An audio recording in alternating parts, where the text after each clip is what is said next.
Hello everyone, आपका स्वागत है टारगेट क्लासेस में। आज हम हिंदी के 50 मोस्ट वीवी ऑब्जेक्टिव देखेंगे जो कि पिछले कुछ वर्षों में पूछे गए हैं। आशा है कि इस वर्ष भी इस 50 से कम 10 क्वेश्चन तो ज़रूर पूछे जाएंगे। देखिए, पहला नंबर क्वेश्चन हमारा है कि शुद्ध शब्द क्या है, शुद्ध वाक्य क्या है। देखिए, ऑप्शन नंबर 4 ऑप्शन आपको दिया हुआ रहेगा। ऑप्शन नंबर ए में हमारा दिया हुआ है कि राम ने पुस्तक खरीदा। ऑप्शन नंबर बी में दिया हुआ है राम पुस्तक खरीदा। ऑप्शन नंबर सी में दिया हुआ है कि राम ने पुस्तक खरीदी। ऑप्शन नंबर डी में दिया हुआ कि इनमें से सभी। तो आप लोगों को पता होगा कि पुस्तक एक स्त्रीलिंग शब्द है, इसलिए हमारा ऑप्शन नंबर जो सी होगा वह राइट होगा कि राम ने पुस्तक खरीदी। चलिए, क्वेश्चन नंबर सेकेंड हमारा कह रहा है कि नागरी लिपि के लेखक कौन है। तो नागरी लिपि के लेखक कौन हुए? तो नागरी लिपि के लेखक हो गए हमारा गुणाकर मूल्य। क्वेश्चन नंबर तीन जो हमारा कह रहा है कि बहादुर का पूरा नाम क्या है। बहादुर का पूरा नाम क्या है? तो बहादुर का पूरा नाम था दिल बहादुर। और बहादुर चैप्टर के लेखक कौन थे? तो बहादुर चैप्टर के लेखक हमारे थे अमरकांत। कौन थे? अमरकांत जो थे वो बहादुर चैप्टर के लेखक थे। चलिए, क्वेश्चन नंबर 4 कह रहा है कि परिमाणवाचक विशेषण है। परिमाणवाचक विशेषण कौन है? तो परिमाणवाचक विशेषण हमारा हो गया थोड़ा सा परिमाणवाचक विशेषण हो गया। ठीक है, क्वेश्चन नंबर 5 को देखते हैं। क्वेश्चन नंबर 5 हमारा कह रहा है कि परंपरा का ज्ञान किनके लिए आवश्यक है।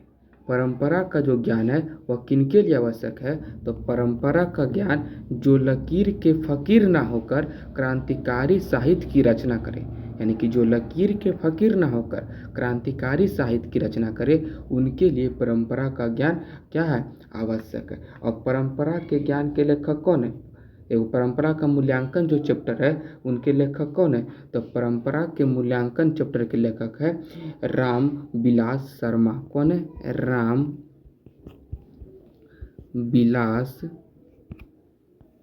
राम बिलास शर्मा। परंपरा के मूल्यांकन के लेखक कौन है? रामविलास शर्मा। और परंपरा का मूल्यांकन एक क्या है? तो निबंध है। परंपरा का मूल्यांकन एक क्या है? निबंध है। चलिए, क्वेश्चन नंबर 6 देखते हैं। क्वेश्चन नंबर 6 कह रहा है हमको कि मछली लेकर कौन भाग गया था। मछली लेकर कौन भाग गया था? तो मछली लेकर संतु भाग गया था। और मछली चैप्टर के लेखक कौन है? मछली चैप्टर के लेखक कौन है? विनोद कुमार शुक्ल।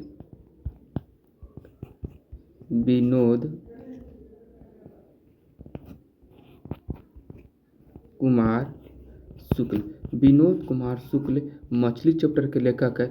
मछली एक कैसी विधा है? तो मछली एक कहानी है। ठीक है, यहाँ तक आप लोगों को समझ में आया होगा। क्वेश्चन नंबर 7 का रहा है कि हिंदी भाषा की लिपि क्या है। तो हिंदी भाषा की लिपि हमारी क्या है? तो हिंदी भाषा की लिपि हमारी देवनागरी लिपि हो गई। आगे, बिरजू महाराज के चाचा का नाम क्या था। बिरजू महाराज के चाचा का नाम क्या था?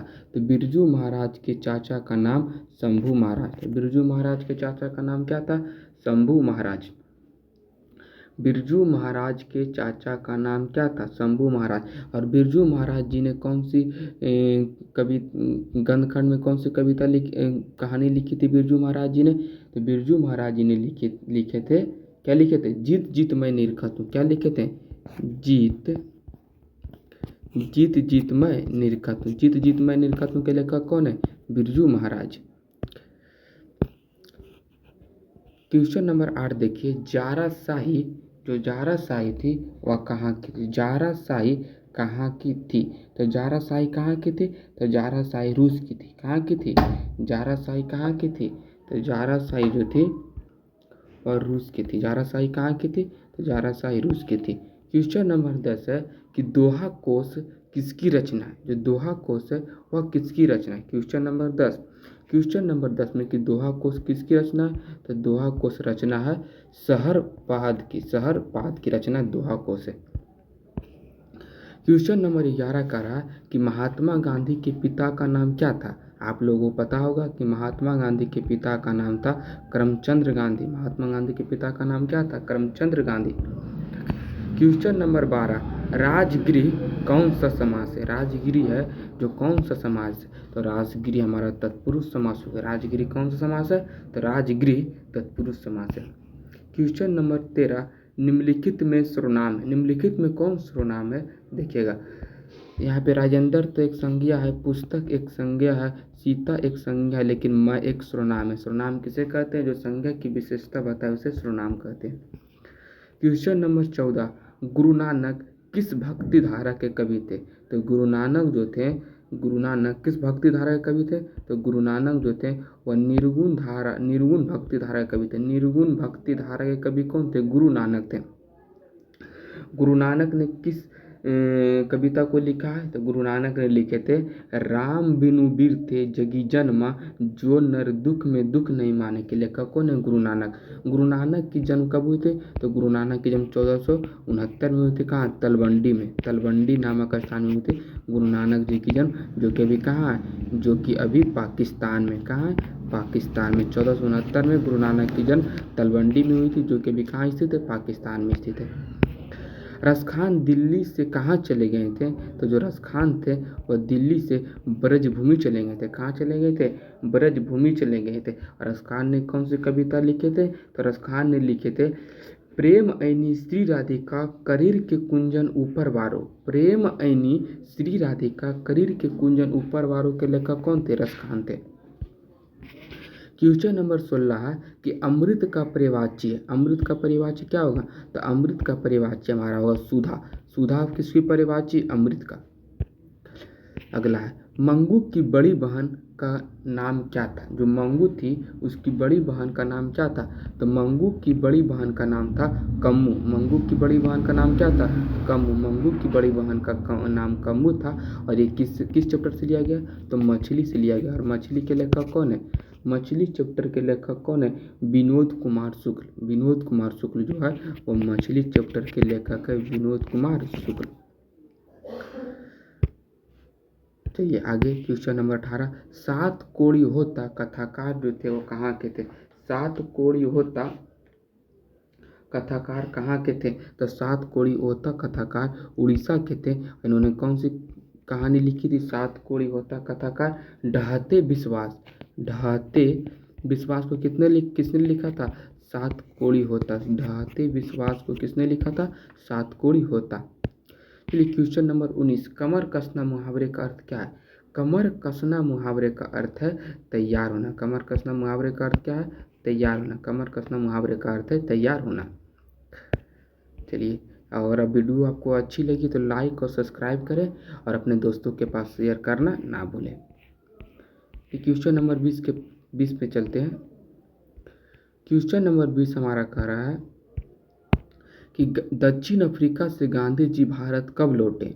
दक्षिण अफ्रीका से गांधी जी भारत कब लौटे थे? तो दक्षिण अफ्रीका से गांधी जी भारत 1915 में लौटे थे। कब लौटे थे? 1915 में लौटे थे। अगला क्वेश्चन नंबर 21। क्वेश्चन नंबर 21 हमारा कह रहा है कि हिंदुस्तानी आम सुनी अब ये सकूजी लजात पंक्ति किस कविता से ली गई? हिंदुस्तानी नाम सुनी अब ये सकूजी लजात पंक्ति किस कविता से ली गई है? तो ये ली गई है स्वदेशी। स्वदेशी से ली गई है। और स्वदेशी के लेखक कौन है? स्वदेशी कविता के लेखक कौन है? प्रेमघन। स्वदेशी कविता के लेखक कौन होंगे हमारे? प्रेमघन। कौन घन? प्रेमघन स्वदेशी कविता के लेखक है। स्वदेशी कविता के लेखक कौन है? प्रेमघन। अगला है, रसखान किस विषय में सिंध थे? जो रसखान थे वह किस विषय में क्या थे? सिंध थे, यानी कि विद्वान थे। रसखान किस विषय में सिंध थे? क्वेश्चन नंबर 22 का हमारा हो जाएगा सवैया छंद में। किस में सिंध थे? सवैया छंद में रसखान क्या थे? छिंद थे। और रसखान क्या लिखे थे? प्रेम ऐनी श्री राधिका करीर के कुंजन ऊपर वारों के लेखक कौन थे? रसखान। प्रेम ऐनी श्री राधिका करीर के कुंजन ऊपर वारों के लेखक कौन थे? रसखान। और जो रसखान थे वो किस भगवान के भक्त थे? तो कृष्ण के भक्त थे। कृष्ण भगवान के भक्त थे, कृष्ण के भक्त थे। ठीक है, आप लोग यहाँ तक समझ में आया होगा? कृष्ण के भक्त थे। चलिए क्वेश्चन नंबर 23 में हमारा कह रहा है कि अमराई का कुआं कहाँ है। जो अमराई का कुआं है वह कहाँ है। तो अमराई का कुआं रास्ते में था। कहाँ था? रास्ते में था। अमराई का कुआं कहाँ था? तो अमराई का कुआं रास्ते में था। क्वेश्चन नंबर 24, पापति की उम्र क्या थी। जो पापति थी उसकी उम्र क्या थी। पापति की उम्र क्या थी। तो पापति की उम्र 12 वर्ष थी। पापति की उम्र क्या थी। तो पापति की उम्र 12 वर्ष थी। क्या थी? 12 वर्ष थी। चलिए क्वेश्चन नंबर 25, सीता उदासी क्यों हो गई। मतलब सीता उदासी क्यों हो गई। तो सीता उदास इसलिए हो गई थी। सीता उदास क्यों हो गई थी। तो सीता उदास इसलिए हो गई थी अपना काला ओढ़ना देखकर। अपना काला ओढ़ना देखकर सीता क्या हो गई थी। उदासी हो गई थी। और सीता जो चैप्टर है वह कि यह जो पंक्ति लिया गया सीता उदासी क्यों हो गई थी। तो किस चैप्टर से लिया गया। धरती कब तक घूमेगी। धरती कब तक घूमेगी से लिया गया था। बहादुर अपने घर से क्यों भागा था। तो बहादुर अपने घर से क्यों भागा था। क्वेश्चन नंबर 26 बताइएगा कि बहादुर अपने घर से क्यों भागा था। तो माँ की मार के कारण बहादुर को माँ ने क्यों मारा था। क्योंकि बहादुर एक भैंस को मार दिया था जो कि उसकी माँ को बहुत ही प्यारा था वह भैंस। क्वेश्चन नंबर 17 हमारा कह रहा है कि बिरजू महाराज किस शैली के नर्तक थे। जो बिरजू महाराज थे वह किस शैली के नर्तक थे। तो बिरजू महाराज कथक शैली के नर्तक थे। किस शैली के नर्तक थे। तो कथक शैली के नर्तक कौन थे। बिरजू महाराज थे। क्वेश्चन नंबर 28, अशोक वाजपेयी का जन्म कब हुआ था। क्वेश्चन नंबर 28 में हमारा बोल रहा है कि अशोक वाजपेयी का जन्म कब हुआ था। तो अशोक वाजपेयी का जन्म 16 जनवरी 1941 ईस्वी में हुआ था। कब हुआ था। 16 जनवरी 1941 ईस्वी में हुआ था। अशोक वाजपेयी का जन्म कब हुआ था। 16 जनवरी 1941 ईस्वी में। और अशोक वाजपेयी ने किस चैप्टर को लिखा है। तो अभिनयों के लेखक कौन है। अशोक वाजपेयी। अभिनयों के लेखक कौन है। अशोक वाजपेयी। अभिनयों के लेखक कौन है। अशोक वाजपेयी। क्वेश्चन नंबर 29, विल्वन क्या है। जो विल्वन है वह क्या है। विल्वन क्या है। तो विल्वन एक छोटा सा गांव है। विल्वन एक क्या था। तो विल्वन एक क्या था। तो विल्वन एक छोटा सा गांव था। विल्वन एक छोटा सा गांव था। अगला क्वेश्चन नंबर 30, हमारी नींद कविता कहाँ से ली गई है। जो हमारी नींद है, हमारी नींद कविता कहाँ से ली गई है। तो हमारी नींद कविता दुष्चक्र में सृष्टा से। दुष्चक्र में कहाँ से। सृष्टा से। हमारी नींद कविता दुष्चक्र में सृष्टा से ली गई है। और हमारी नींद कविता के लेखक कौन है। वीरेन डंगवाल। वीरेन डंगवाल। वीरेन वीरेन डंगवाल जो है हमारे नींद कविता के लेखक कौन है। वीरेन डंगवाल हमारे नींद कविता के लेखक है। चलिए क्वेश्चन नंबर 31, मेघदूत का जर्मन में अनुवाद किसने किया था। तो मेघदूत का जर्मन में अनुवाद किया था मैक्स मुलर ने। किसने किया था। मैक्स मुलर ने मेघदूत का जर्मन में अनुवाद किया था। और मैक्स मुलर ने कौन सी पाठ हमारे चैप्टर में लिखी है। तो भारत से हम क्या सीखें किसने लिखा। मैक्स मुलर ने। भारत से हम क्या सीखें किसने लिखा। मैक्स मुलर ने। जो कि क्या है। भाषण है। जो कि क्या भाषण है। चलिए क्वेश्चन नंबर 32 नंबर क्वेश्चन का रहा मंगम्मा को किससे विवाद था। तो क्वेश्चन नंबर 32 का आप लोग आंसर बताइएगा कि मंगम्मा को किससे विवाद था। मंगम्मा को किससे विवाद था। तो मंगम्मा को जो विवाद था बहू से था। मंगम्मा को विवाद किससे था। बहू से था। और दही वाली मंगम्मा चैप्टर के लेखक कौन है। श्रीनिवास। कौन है। श्रीनिवास जो है और दही वाली मंगम्मा चैप्टर के लेखक कौन है। श्रीनिवास। क्वेश्चन नंबर 33 का रहा कि लक्ष्मी के पिता का नाम क्या है। लक्ष्मी के पिता का नाम क्या था। क्वेश्चन नंबर 33 बताइएगा आप लोग कि लक्ष्मी के पिता का नाम क्या था। तो लक्ष्मी के जो पिता का नाम था वह था राजनेश। लक्ष्मी के पिता का नाम क्या था। राजनेश। लक्ष्मी के पिता का नाम क्या था। राजनेश। चलिए क्वेश्चन नंबर 34, किस नदी के बांध के नीचे लक्ष्मी का घर था। क्वेश्चन नंबर 34 में कह रहा है कि किस नदी के बांध के नीचे लक्ष्मी का घर था। तो देवी नदी के बांध के नीचे। देवी नदी के बांध के नीचे लक्ष्मी का घर था। क्वेश्चन नंबर 35 कह रहा कि पार्वती बेहोश क्यों पड़ी थी। जो पार्वती थी वह बेहोश क्यों पड़ी थी। तो पार्वती बेहोश क्यों पड़ी थी। तो तेज बुखार के कारण पार्वती बेहोश पड़ी थी। क्वेश्चन नंबर 36 का रहा शुद्ध वाक्य है। शुद्ध वाक्य इनमें से कौन है? 36 में देखिएगा 4 ऑप्शन दिया हुआ है, उनमें से शुद्ध वाक्य कौन है? तो जो ऑप्शन नंबर ए हमारा, ऑप्शन नंबर कौन है? ऑप्शन नंबर जो ए हमारा है प्रकृति व शुद्ध वाक्य। ये भी गलत है, ये गलत है, ये भी गलत है। तो ऑप्शन नंबर ए हमारा क्या है? शुद्ध वाक्य है। क्वेश्चन नंबर 37 हमारा कर रहा कि परिश्रम में कौन सा उपसर्ग है? क्वेश्चन नंबर 37 परिश्रम में कौन सा उपसर्ग है? तो परिश्रम में परि उपसर्ग, उपसर्ग यानी कि आगे वाला, और प्रत्यय कहेगा तो लास्ट में जो लगा हुआ रहेगा उसे प्रत्यय कहते हैं। हाथ खाली होना मुहावरे का अर्थ क्या है? हाथ खाली होना मुहावरे का अर्थ क्या है? क्वेश्चन नंबर 38 में कि हाथ खाली होना मुहावरे का अर्थ क्या है? पास पैसा ना होना, यानी कि पास में पैसा ना होना का अर्थ है हाथ खाली होना। क्वेश्चन नंबर 39 का रहा अवकाश शब्द में उपसर्ग है। अवकाश शब्द में क्या उपसर्ग है? तो अवकाश शब्द में उपसर्ग, उपसर्ग यानी कि जो लास्ट में लगता है, जो लास्ट में लगता है उसे प्रत्यय कहते हैं, जो शुरू में लगता है उसे उपसर्ग कहते हैं। देखिए तो अव है कि नहीं, तो यहाँ पे अव उपसर्ग है। क्वेश्चन नंबर 40 का रहा कि हिरोशिमा किस देश में है? हिरोशिमा कहाँ था? तो हिरोशिमा हमारा कहाँ है? जापान में है, जिस पर अमेरिका ने कहा क्या क्या, क्या गिराया था? बम गिराया था। उस बम का नाम था लिटिल बम। शिक्षा और संस्कृति किसकी रचना है? शिक्षा और संस्कृति जो है वह महात्मा गांधी की रचना है। शिक्षा और संस्कृति किनकी रचना? तो शिक्षा और संस्कृति महात्मा गांधी की रचना। 40 क्वेश्चन आप लोगों ने देखा। अगर वीडियो आप लोगों को अच्छा लगे तो लाइक और सब्सक्राइब करें। अभी 10 क्वेश्चन आ रहे हैं। तो यह क्वेश्चन नंबर 42, भारत से हम क्या सीखे एक क्या है? तो भारत से हम क्या सीखे क्या है? तो भारत से हम क्या सीखे एक भाषण है जिसे मैक्स मुलर ने लिखे थे। कौन लिखे थे? मैक्स मुलर ने लिखे थे। मैक्स मुलर को वेदांतियों का भी वेदांती किसने कहा था? मैक्स मुलर को वेदांतियों का भी वेदांती किसने कहा था? तो स्वामी विवेकानंद ने मैक्स मुलर को वेदांतियों का भी वेदांती कहा था। दघीची की हड्डी से क्या बना था?